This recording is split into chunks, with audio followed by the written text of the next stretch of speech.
Il 29 gennaio Fiaccole alla mano hanno marciato per chiedere il completamento della strada tra l'area industriale di Dosson e il passante, il cosiddetto Terraglio Est. Oggi a mezzogiorno nella sede di Veneto Strade, di fronte all'assessore regionale Renato Chisso e al presidente della provincia di Treviso Leonardo Muraro, l'amministratore di Veneto Strade Silvano Vernizzi ha illustrato il nuovo progetto. L'ipotesi che diciamo è: utilizziamo la viabilità esistente, sulla Schiavonia realizziamo una nuova rotatoria che è necessaria e facciamo l'opera prevista.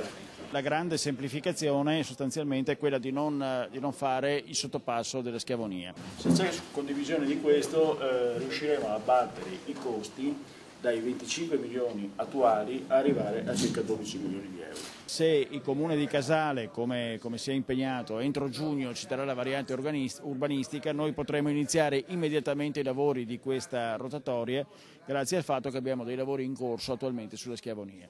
Renato Chisso ha ribadito che è pressoché impossibile trovare i 25 milioni necessari al progetto iniziale, ma si è impegnato a recuperare le risorse. Buttiamo la palla avanti, poi la ricorreremo, ha detto. Se le comunità locali accettano un intervento inferiore, di livello inferiore, siamo in grado di recuperare risorse per porre le basi per, come dire, andare su questa via. Quali saranno i tempi?